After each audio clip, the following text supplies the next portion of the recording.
with the very last games in the very last match of GP Prague, so let's get to it.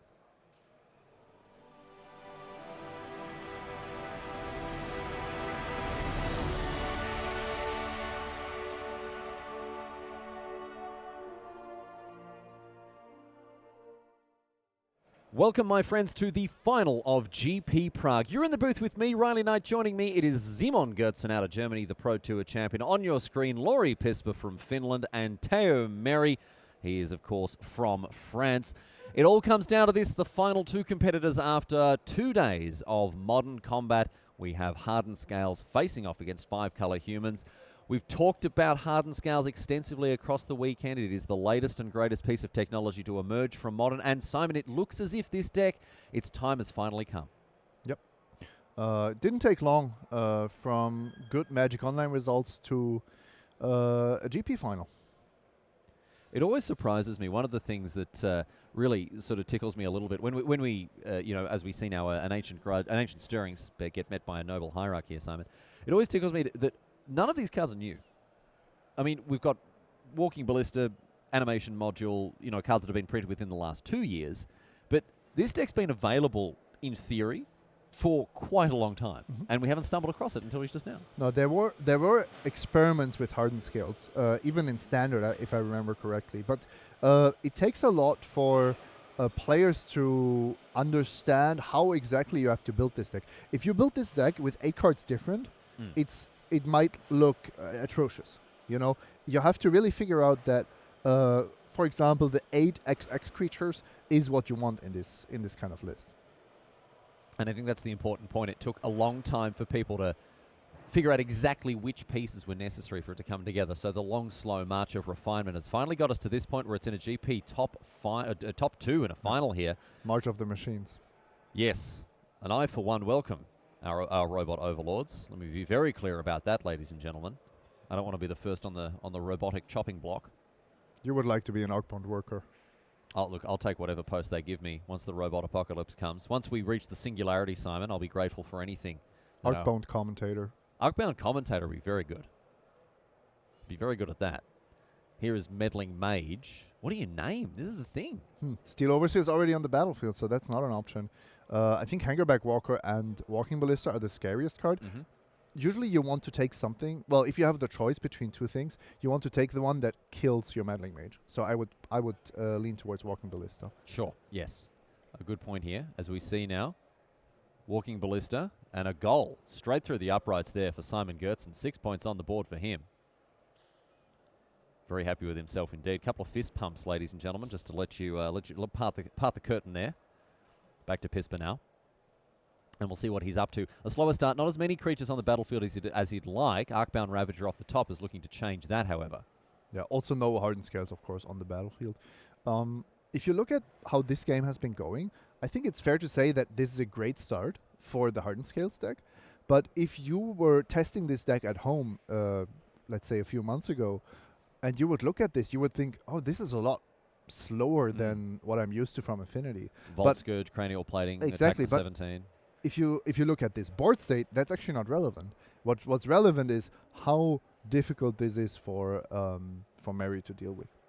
Second Mox Opal replacing the first one that was chomped up for lunch by that Arcbound Ravager.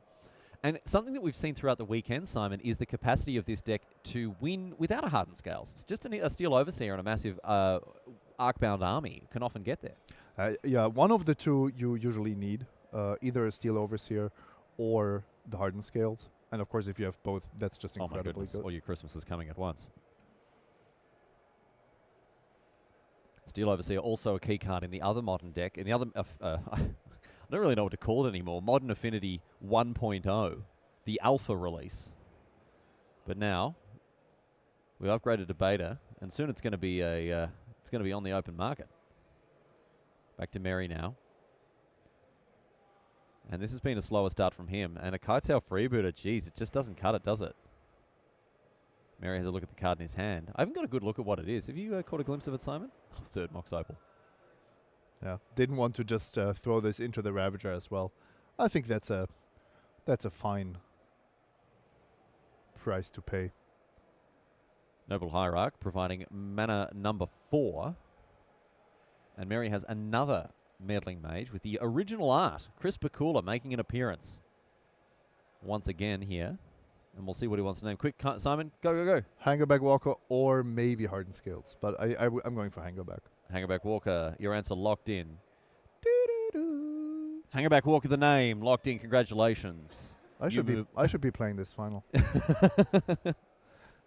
Horizon Canopy cracked open thanks to that Mox Opal. Pispa draws another card. Doesn't need those lands, he decides. Finds another Ravager in addition to a mystery card.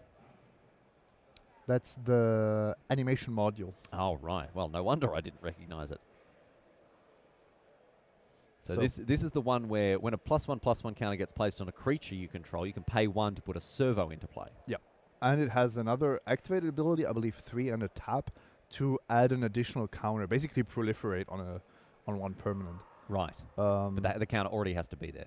Yep. Add a counter of a type. I don't know. I don't know the exact wording, but that's what it does. You get it.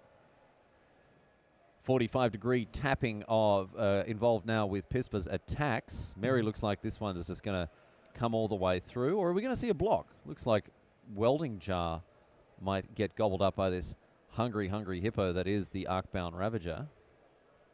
And now paying the extra mana for an animation module. And Mary, look at that. Very helpful with the little servo there. And an activation of the Steel Overseer as well. This is going to be a big bruising here for the Frenchman. Yeah, Laurie Pispa also occupying 70% of the table space. Very aggressive permanent placement. Getting up into his opponent's brain zone as well as into that red zone. Or that comfort zone. That light blue zone? Grey zone? Yeah, it's light bluish. It's light bluish zone. Almost light purple. But yeah, that might be the lighting. He really is. Really is pushing those permanents nice before. Yes, as you say, into the comfort zone. Into the discomfort zone now for Tome Mary, who's drawn pretty, not a particularly great hand against what he's up against. Against KCI, against Control, it would have been a decent hand. Yeah, absolutely. First one on Supreme Verdict, second one on Terminus or Wrath of God. Maybe had Mary been on the play, a turn 2 Meddling Mage on Steel Overseer. One can dream. Looks like Pispa's going to take a quick break here. Going to have a chat with the judge. And we should mention that's not the first time. So Laurie has to be careful with any kind of game rule violations or anything like that. Yes, indeed. We saw him receive a warning after a 15-minute judge call earlier during the Swiss rounds. Not exactly sure of the nature of this this conversation here, but I'm sure as soon as we have more information to share with you, I will, of course, pass it along. In the meantime, however, we can perhaps discuss what Mary has to do to get himself out of this sticky mess. Well, I don't think that much is going to help him in this game. Once the opposing creatures have grown to a certain size and the life totals are the way they are, you're not going to be able to come back. Maybe if you chain Reflector Mages. Looks like Pispa is away from the table discussing the role of Reflector Mage and how the rules work in terms of sacrificing creatures in response to the Reflector Mage trigger. Oh, okay, I can answer that. Reflector Mage has a single target, a triggered ability with a single target. So if the creature is not on the battlefield when the trigger resolves, then the can't play that card until your next turn clause is not going to be relevant. Because the ability becomes countered. Yeah. Yes, and so it has no countered upon resolution. All right, we're back at it here. Pispa has had his question resolved, and now it's back to Mary, who's going to have 5 mana available this turn. He does have that Noble Hierarch hidden amongst his lands. Moves it away. It's much better now.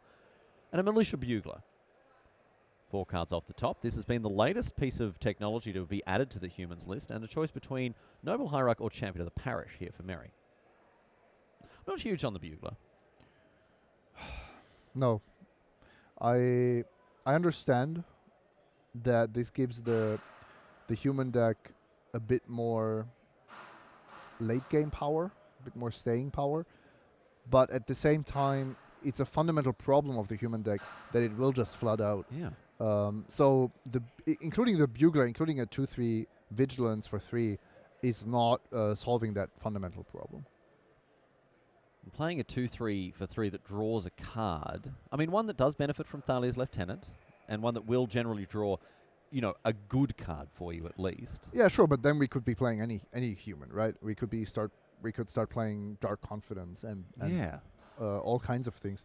Actually, there's this Ixalan pirate, the red one, Direfleet Daredevil. Sometimes he's playing the sideboard, which actually in the matchups where you bring it in has a huge impact.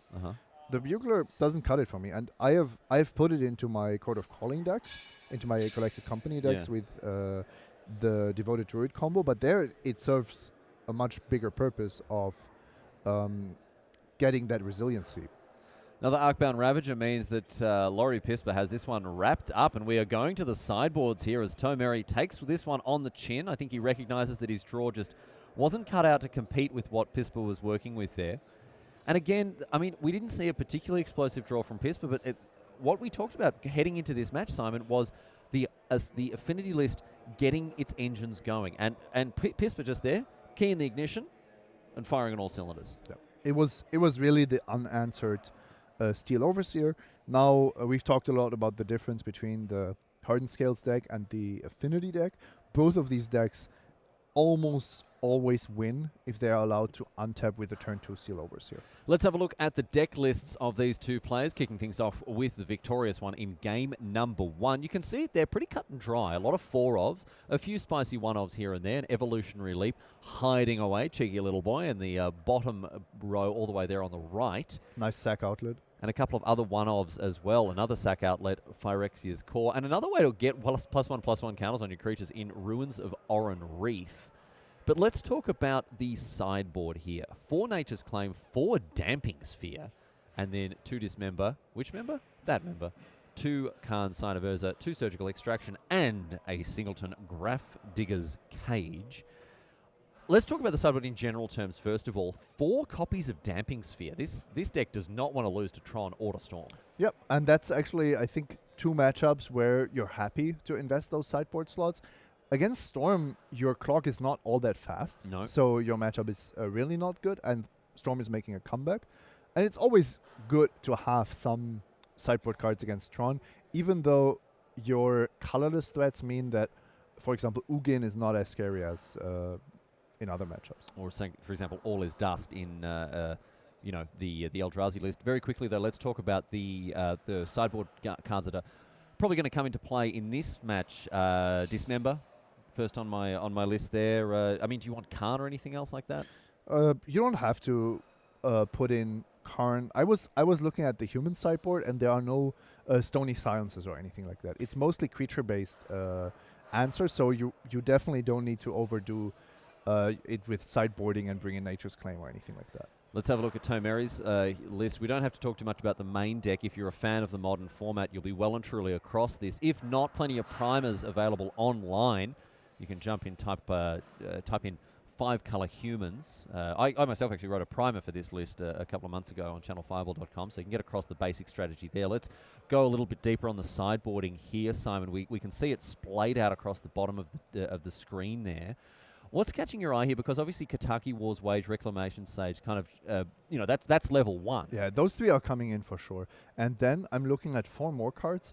The 2 Dismembers, Cunning Spark Mage, and Izzet Static Caster. All the ways to deal with Steel Overseer are going to be super valuable for Mary if he wants to win this match. And then the Spark Mages and Static Casters also double as ways to deal with Servos and Thopter armies. Yes, the Izzet Staticaster particularly useful in situations like this. But I think a broader observation here is one of the reasons that Laurie Pisper may have had such a successful weekend is that he's kind of caught the format a little bit flat-footed. Mm-hmm. The Modern's just not ready for this particular flavor of jelly. That's what it looks like, and also when you're putting yourself in Pispar's shoes, he knows exactly which decks will bring in Stony Silence against him, and it's actually not that many. So you know when to dilute your deck with those Nature's Claims when it's necessary. You know if you're playing against 5-color humans, you don't. Well, these players are shuffling up and getting ready to go to game number 2. Of course, you can see there Tomeri needing to win this game to keep himself in it. But if Pispa can get across the line here, well, we can all go home, get some rest. The Finn has put on a strong performance. I believe he was the last player to go undefeated. Yeah, he was definitely at the top of the standings all weekend. For a long, long time. 11-0, I believe. Yes, I think that was, I mean, even maybe 12-0. No. I'm not 100% sure of that, but he definitely went very late. Went very late indeed. Obviously, Andre Strasky topped the Swiss, though, with a very, very impressive swan song for the Czech player, who is moving on from competitive professional Magic. But a great way for him to say goodbye to the game on it from a competitive level, at least for now, in his home country there. Yep. Here in the Czech Republic. I mean, a great result, of course, to make the top 4 of a 2,000 player event.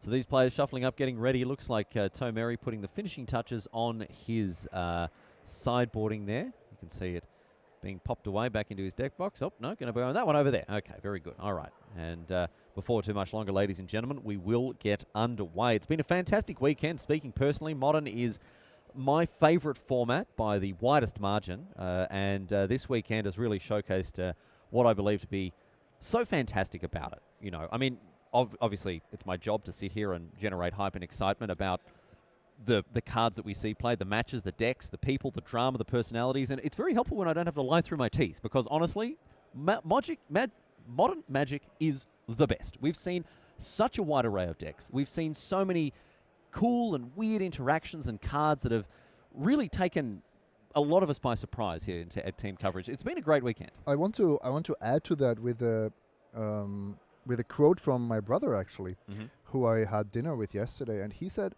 he understands the appeal of Modern, and it wasn't a strategic or a high level Magic related comment, but what he said was all the decks are telling a story, and you are really playing with your cards, with your strategy. You are creating something with every game you play, and I think that's really apparent, because no matter which deck you choose in Modern, it's always you can go to somebody, you can get your mother who doesn't know how to play Magic, and you can explain to her in a few easy sentences what you're doing with your Modern deck. Yeah. And I think that's just an incredible feat of the format. Another thing I really like about it, which ties into what you were saying just now, is the emotional investment in not only the format, but the decks that people play. You have people who are rusted on to certain decks and will tirelessly work to make them the best that they can be in a format, even when the format is incredibly hostile against them, which is rare. These days it's rare. We haven't had utter dominance of a particular deck in Modern for quite some time, and more or less any strategy is at least viable these days. And for that reason, you know, there is Grixis guy. Corey Burkhart will always play Grixis Control in Modern whenever he can. I will always play a Celestial Colonnade deck, because it's never going to be so bad that I don't think that I'm going to have at least a decent shot. And that's very valuable. You know, standard decks come in and out of fashion. There's rotation to shake things up every couple of, every year or so. But Modern, it keeps things interesting by allowing you to have different adventures with the same deck over and over again. Looks like Mary's down to 6. Not a great start from him. So we whiz through the hand of Piss, but that looked like a pretty good one. Yeah, it looks like a slow one, but one that could put Mary under a lot of pressure. Once again, it looks like there is going to be a turn 2 Steel Overseer, and Mary will have to answer it.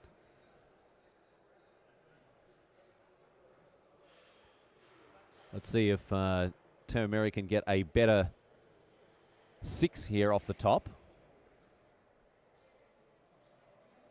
Certainly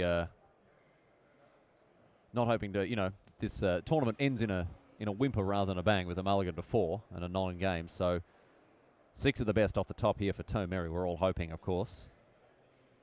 We did commentate on a match where Denis Rosinski in Game 2 didn't even play a land on turn 1. Yeah, that was... or 2 or 3. Or at all. But he won the match, right? With his Amulet Titan. Yes. Oh, that was obscene. Yes.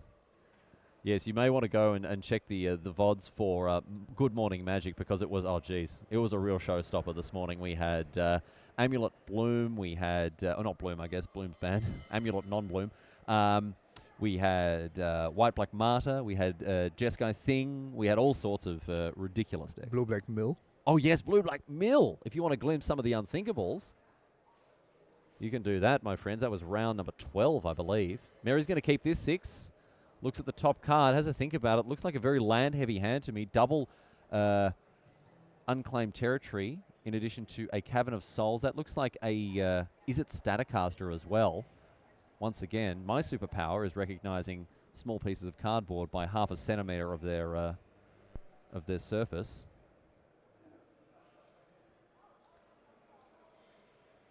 So let's get things off and running here. Cavern of Souls going to power out an Ether Vial on turn number 1 for Tomeri. That's a good way for him to get on the board quickly, Simon, with a handful of lands. I don't know, man. He needs to draw more action from here on out. Inkmoth Nexus into Arcbound Worker for Pispa. Back to Mary now. Finds a Thalia's Lieutenant off the top. He's going to play one of those unclaimed territories. It's a good start. Do you just run it out? No. I think you want to go wide with the Lieutenant. Off the top now, another Arcbound Worker for Pispa. He has double Hangerback Walker in hand. Get in for 1. So here's the thing. Mary has 2 pingers in his sideboard. If you now play a 1/1, you are exposing your creatures to that pinger. The other question is, can you actually win if there is an Is It Staticaster, for example, in Mary's hand? Now, we know that there is, and we know he's going to be able to cast it. So this is going to be a decent state of affairs here for Mary because, of course, these 1-toughness creatures threaten to be machine gunned down by the Staticaster. But Pispa delayed his Steel Overseer. And that's not an easy choice to make because it is the most powerful play available to him on turn 2. So he is playing around Cunning Spark Mage and Is It Staticaster to an extent. Also because he has a Pendelhaven in play, which means 1 more land is a backup. Another unclaimed territory there. We saw Mary flick through his sideboard. Looks like he's taken out some number of Meddling Mages, Kitesail Freebooters. Unsurprised to see that. And here's an Is It Staticaster. And Mary very quickly activating the 0-3 in order to prevent any kind of silly shenanigans here. And Hangerback Walker the obvious target. Also because otherwise the Hangerback Walker could just pump itself. And of course the Pendelhaven could keep even the Arcbound Worker alive. So plenty of incentive there to make sure he got it done straight away. A Noble Hierarch comes across for 1. No, it doesn't. Comes across for 2. Is It Staticaster's not a defender as well? Can start attacking. I don't know. Maybe in this spot I would have preferred a +1/+1 counter on the Lieutenant instead of the Staticaster. Because you're so unlikely to start attacking with it. Sure. So play the Lieutenant first, pump up the Hierarch, and then cast the Staticaster. Yeah, for sure. All right. Yeah, I don't think Pispa's blocking no matter what, so would have been more or less free to do it that way as well. Anyway, we have a 1/4 Is It Staticaster, a 1/2 Noble Hierarch, and a little 1/1 Thalia's Lieutenant. Pispa moves on to his 3rd turn. Looks like you might have Ruins of Oran Reef there.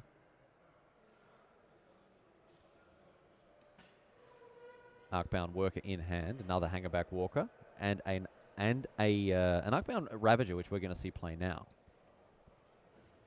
This makes that Is It Staticaster a little worse here, Simon, because it means that it's not going to be as easy for Mirror to gain value off of his pinger there. Yeah, slightly worse, but still quite a good card. For example, now, if you target the Thopter token, Pispa still loses it or the Arcbound Worker. So I think Pispa is quite happy with what he has against the Staticaster for now. So Mary, Is It Staticaster? You would think a very good card against a deck full of tiny creatures like this, and certainly a great way to contain cards like Hangerback Walker. And I have to say, this is impressive by Laurie, who if he runs out the turn 2 Steel Overseer. Steel Overseer, he's basically dead in the water. So well done by him. Mary plays puts the Ether Vial up to 3, finds Horizon Canopy. That's his 4th land. That's a rough one. It's immediately going to be cycled away. And Pispa, yes, putting that Arcbound Ravager into play before the Steel Overseer so he can sacrifice the Arcbound Worker and keep the Steel Overseer alive. This threat of activation makes it uncomfortable to play against. Ether Vial sees a Reflector Mage put into play. Going to go after that Arcbound Ravager. And Pispa now with a decision to make. Does he respond to the trigger here? Because if his Sacrifice Outlet goes away, all of a sudden that Izzet Staticaster can more or less, well, do her best work once again. The problem is if you sacrifice the Arcbound Ravager here, there's still the untapped Staticaster to kill whatever is left. So modular actually not working well in that kind of spot. No, and I think we're going to have to look for more non-destroy target creature or non-lightning bolt damage-based removal effects here, Simon, given the importance of modular in this deck. Path to Exile, of course, the gold standard, but maybe Oust, Condemn, cards like that, going to rise in value. Anything that prevents those modular triggers from popping up the top. Is it Staticaster as a wizard, right? It has to be. I think so. So I can put it in my blue-red wizard stack. Oh, yeah. There it is. Look at that. Put it in 12 bolt. 12 bolt. 12 bolt? Oh, yeah. Wizard's Lightning, Lightning Bolt. Snapcaster Mage, 12 bolt. I guess if you play, and in the mirror match, if you play Direfleet Daredevil, which is not a wizard, but still, then it's 16 bolt. No, 20 bolt.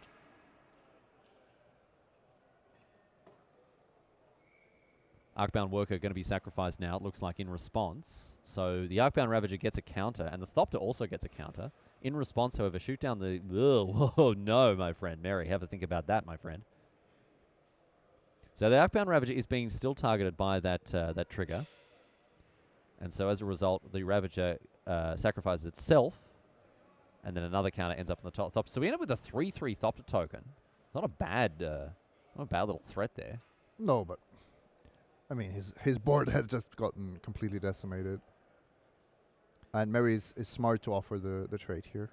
Thalia's Lieutenant getting in for 3, of course, thanks to the Exalted trigger from Noble Hierarch. Note how the additional counter on the Lieutenant would be much better than it is on the Staticaster. Very true. A slight sequencing error, perhaps, from Toe Mary before. Although he did it deliberately, so I don't know if you can really call it. He obviously knew that he could do it either way and made one call over the other. Here's Hardened Scales off the top, though, Simon. That could change things. Played immediately. Jeez, you can't play that fast enough.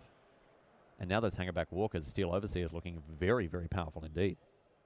Not to mention the lowly Arcbound Worker. Actually, there's 2 things you can do here. You can just play Hangerback with 2 counters and Arcbound Worker with 2 counters and say, look, your Staticaster is not doing anything anymore.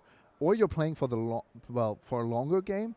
You tap your non-Pendelhavens to cast the Steel Overseer, and then you have Pendelhaven back up against the Staticaster. But that leaves you in a very defensive position and super weak to Phantasmal Image or Reflector Mage. Well, look at this. 3 mana for a 4/4 Hangerback Walker is not a bad deal, as we see the Ruins of Oran Reef put an extra +1/+1 counter on Hangerback Walker. Of course, it's a colorless creature, entered the battlefield this turn, so it gets an extra counter. That's a nice piece of technology, especially in addition to Hardened Scales here. Mm-hmm. And this line is also a bit weak to Reflector Mage, but it's probably just something you have to accept. Not a card that we're hugely accustomed to seeing. Even in Oath of the Gatewatch draft, it was a little situational. You were never thrilled to open it as your rare.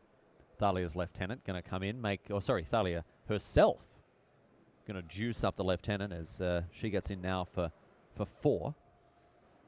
Pispa down to 15. Of course, you don't want that Hangerback Walker to die because the Staticaster is still around. Oh, the Ruins are actually amazing against the Staticaster. Now that I think about it, it's going to mean that you can respond to a Staticaster activation with the Ruins if you play your Steel Overseer. But the thing is, can't Pispa just wait, or can't Mary just wait until it's his turn and activate this Staticaster main phase? Well, in this particular case, there's also the Pendelhaven. So, yeah. Pispa has all the tools to beat the Staticaster, and the Ruins are also incredible if the Hangerback Walker should ever die. Looks like Pispa may have forgotten about the Thalia as well. A very late tapping of the Pendelhaven to pay for her Thorn of Amethyst effect. And any way you slice it, the Dismember has taken the Staticaster out of contention here. Arcbound Worker the play. Looks like it's going to be, oh my goodness. It's going to be a 1-drop that comes into play as a 4-4. Or is a 5-5? No, 4-4. Don't get too excited. Having a good old think about it here. If Pispa really wants to activate the Ruins of Oran Reef, because he also has the Hangerback Walker up. I think it's a close call. You probably want to diversify your blockers. So putting the counters on the Arcbound Worker seems correct. Still, I don't think this turn was thought out perfectly, as you can tell from the fact that Pispa paid the 1 extra mana for the Dismember after noticing the Thalia. Either Vial brings a Mantis Rider into play here. And he's being punished by exactly that. Thinking that he had to deal with a Staticaster in a turn where he didn't even expose a single 1-toughness creature. So I think slight misstep here. It might be costly with 4 damage in the air. We'll see what Mary has to say about this. Maybe he can smell just a drop of blood in the water here. Although the Finn still has his snoot a fair way in front, I would say. Pispa is on a virtual, what is it, 4 minus 3? He's on 1. How's that? Attack with everything. 2 blockers, block the 2 biggest creatures, and that Noble Hierarch has a counter, so that's 6 points of damage. Pispa would go to 1 from blocking. Alternatively, Mary can attack for 4 in the air and say, you're going to have 1 more turn either way. Because that all-out attack would cost him a lot of his board here. Well, let's see. Mary thinking about it. He's crunching those numbers. Looks like it's just going to be the Mantis Rider here. And the problem is bringing your opponent down to 1 for the humans deck is not that great. You don't have a lot of reach in your deck. And you don't want Pispa to block with Hangerback Walker and suddenly have all these blockers available again. Now Pispa has to really struggle, hoping to be able to chump block with Inkmoth Nexus, and suddenly it's a real fight here. So Pispa does have access to that Steel Overseer in hand. I don't know why he wouldn't cast it here. He's going to be able to make it a 2-2 as well if he chooses. Or he might want to have that Inkmoth Nexus do something as well. We'll see. It is going to be Steel Overseer in any case. Here it is, finally.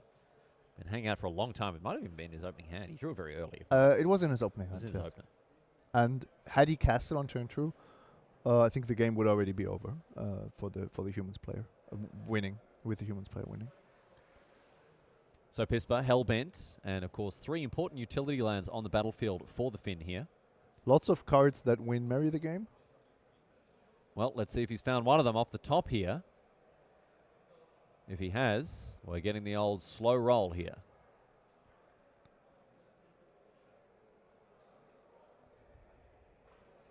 Carefully considers his options, channeling his inner Angela Merkel there. Few taps on the old piano. Let's see what he's found. Give us a look, merry old son. What have you found? So close, yet so far. I mean, you'd think as soon as that Steel Overseer becomes online, it's going to be very difficult for Mary to push through the final points. What Pispa needs is a way to kill his Hangerback Walker. Exactly. He needs a Phyrexia's Core. He needs an Arcbound Ravager. Evolutionary Leap. Evolutionary Leap would do it. If it's still in the deck after sideboarding.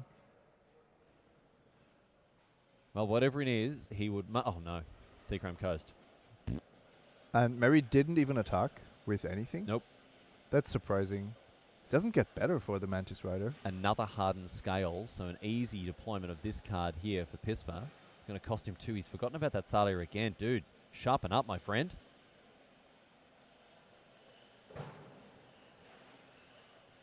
So that Steel Overseer is online. And interestingly, Pispa didn't activate the the hangerback walker at the end of Mary's turn. Would there be a reason for him not to do that? Oh no, he probably just forgot about it with all the flying combat math going on. Okay. But also, I think Mary caught him by surprise by not attacking. Yeah. He was absolutely expecting that Mantis Rider to come in, and I honestly couldn't believe it either. So that may have caught him off guard there, because the difference between a 4/4 and a 6/6 hangerback walker, wow, that could make a pretty big difference here. Yeah, And I Pispa honestly don't think that this is going to be deciding the game. It's about Mary finding ways to deal the final points here. Off the top, what do you got? Big money. No whammies. Tomeri, with his opponent on 3, needs to find a way through here. Is there any reason not to attack with the Mantis Rider? Well, now you can't attack anymore. Because it'll just bump. Now it just gets eaten by the Thopter. By the Thopter But token. previously it didn't, right? Previously there was either there was a block with the Nexus available. Or a double block would have been feasible, but I think that's the best you can get out of a Mantis Rider. Like we see here, it's not getting better. Look at this. This is obscene. Putting 3 counters on all of his creatures thanks to double hardened scales. Yep. Absurd. Unbelievable scenes here in the finals of GP Prague. And now 3 more counters with a hangerback walker. It's a 10-10. And Mary ships the turn back to Pispa. And look at this engine hum. Listen to this baby purr, Simon. It is a pretty incredible deck when it gets going. Any kind of sack outlet is going to win the game on the spot here for Laurie Pispa. This hangerback walker is just waiting to let its pretties fly. Fly, my pretties. At the moment, there's 10 of them. And Mary needs to draw, I think, Reflector Mage for that hangerback walker if he wants to play a long game. I don't know how many Mantis Riders he wants to draw in a row to have a chance to raise this. Because there are 2 huge flyers now on Pispa's side. Yeah. I expect that Inkmoth Nexus to come in next turn as well. Yeah, it's getting close to the poison kill. It's just one more turn, right? 4 plus 3 plus 3, yeah. Next turn, it's getting in there for sure. Jeez. And once you have other lethal creatures, like that Hangerback Walker, it's threatening lethal, so it has to be blocked. You can even think about attacking with more of your creatures. Pispa very slowly and very carefully considering his options. This has been a game with a very leisurely pace of play, I have to say. As both players have taken their time to think through these key decisions. We don't know the card that Pispa drew. He hasn't given us a good look at it. For a while, the Humans deck would play Kasich Malcontents. Yes. I don't think it's in Mary's list, It's so not. he really doesn't have reach. No, a lot of those flex slots, like the Restoration Angel, the Keswick Malcontent, and so forth, even Dark Confidence sometimes, all been eaten up by Militia Bugler. There aren't really any flex slots in the Humans list anymore. Hungry Bugler. Hungry Bugler. Mate, tooting on a Bug all day? Whew, it takes it out of you. You got to fuel up. And you could actually see there Pispa with that attack I was mentioning. If you have such a close spot, such a close situation. Oh. Ooh. Hello. What is this? A Reclamation Sage to take care of the Thopter here. It's a 6/6 in the air. Is that going to change things, Simon? We've still got the Inkmoth Nexus. Now, Mary is one top deck away. Anything that deals with an Inkmoth Nexus as a blocker will remove the only thing preventing that Mantis Rider from attacking for lethal. So Reflector Mage does it because he has an Ether Vial. Reclamation Sage does it. Big attack with everything. Does Mary have it here? Or is it just lethal because there are six attackers? 6 attackers, only 3/4 blockers now here for Pispa. If he blocks everything but the smallest, he gets in for 1/3. Yes, the smallest creatures will still get through 3 damage. The Noble Hierarch. The one counter on the Hierarch ended up taking out the game because the Noble Hierarch and either the Reflector Mage or that freshly played Reclamation Sage were enough to push through 3 points.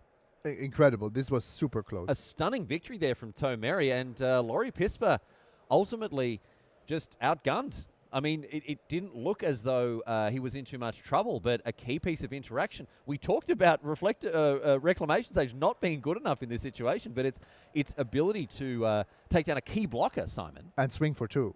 Also attacking for 2, very important. So it ended up being very, very decisive in putting us all the way through to game number 3 here. A small smile from Tomeri, from his friends behind him, obviously cheering him on silently from the peanut gallery there.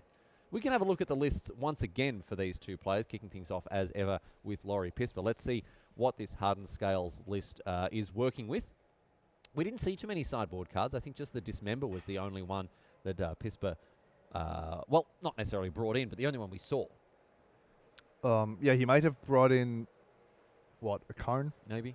But honestly, the Dismember we know for sure, and it might be the only 2 cards that he brought in. I think that's fair. It might actually have lost him the game, because dismembering that Izzet Staticaster meant that he had a really bad turn, and then was punished immediately by the Mantis Rider. Because he cast it at the wrong time and for the wrong amount of mana, incorrect amount of mana, I should say, excuse me. And as a result, paid, I mean, didn't pay the ultimate prize immediately, but over a course of turns, it kind of unraveled from there, Yep. Gave his opponent more outs than he should have.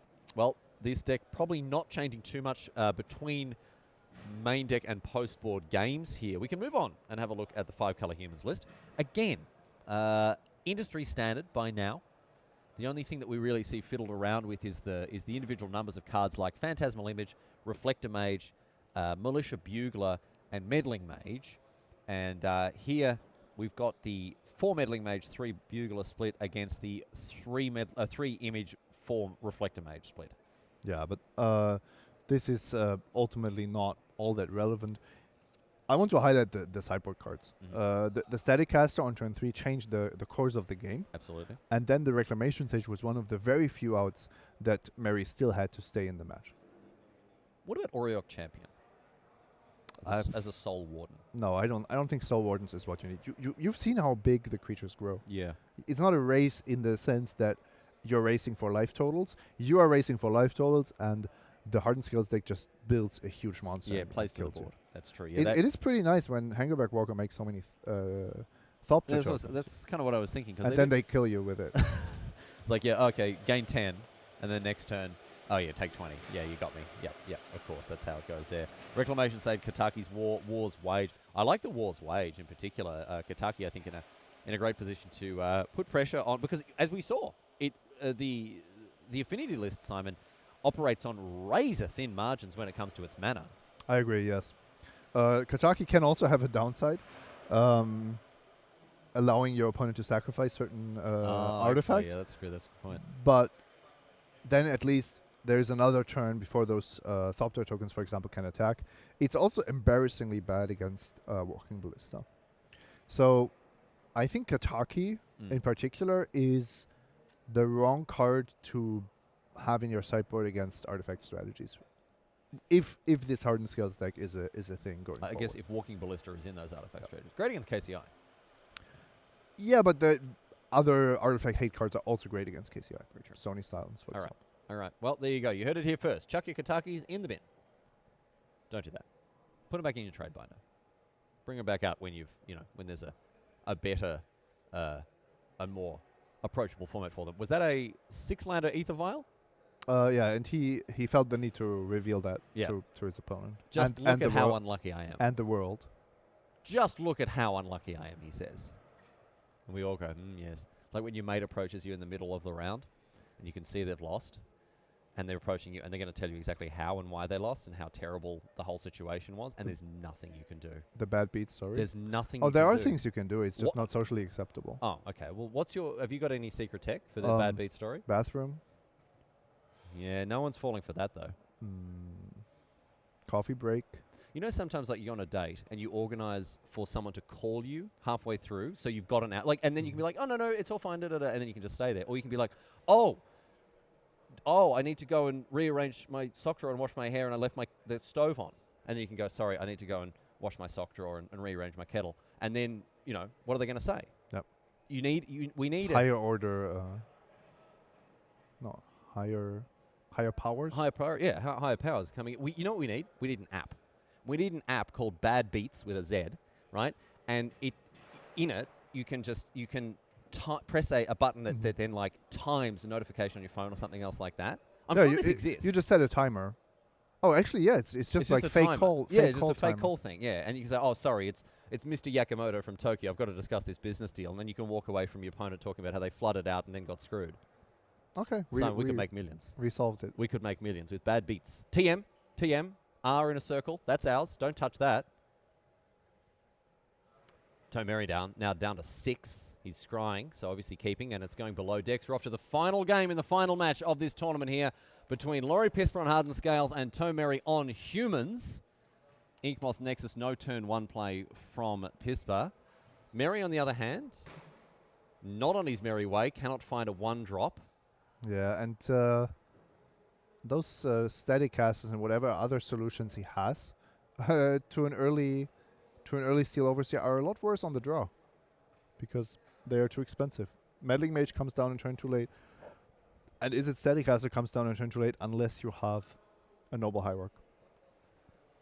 So 2 mana now, and here is the Meddling Mage, invitational card, of course, of Chris Bakula. But a little too late to prevent something like the Steel Overseer, a powerhouse card, I would say, here in the Hardened Scales list. Much better in here than it is in the original Affinity list as well. Arcbound Worker. Freshly drawn last turn it was, so day-old bread here, and now an Arcbound Ravager as well. Yeah, and that's the death knell, the first ringing. Yep. Bing bong, the humans are dead. Skynet victorious. Skynet Online. Yep.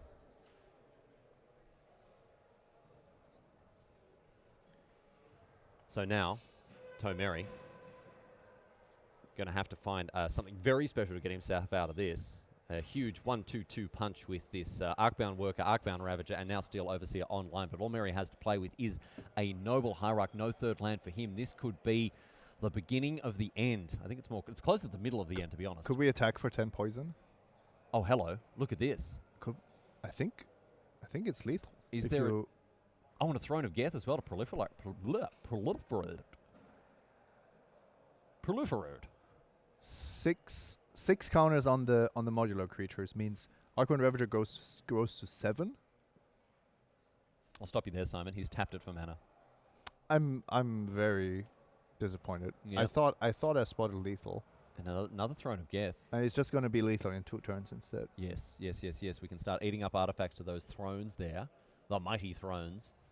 Putting +1/+1 counters and everything. The 45-degree angle tap here as Laurie Pisper gets in. And these creatures go and get some lunch again. Getting in for 6 here with these 2 modular creatures. Meri down to 14. Nope. Make that even less here. It's going to take 8 down to 12. And even the Steel Overseer enjoying the fruits of the throne's labours here.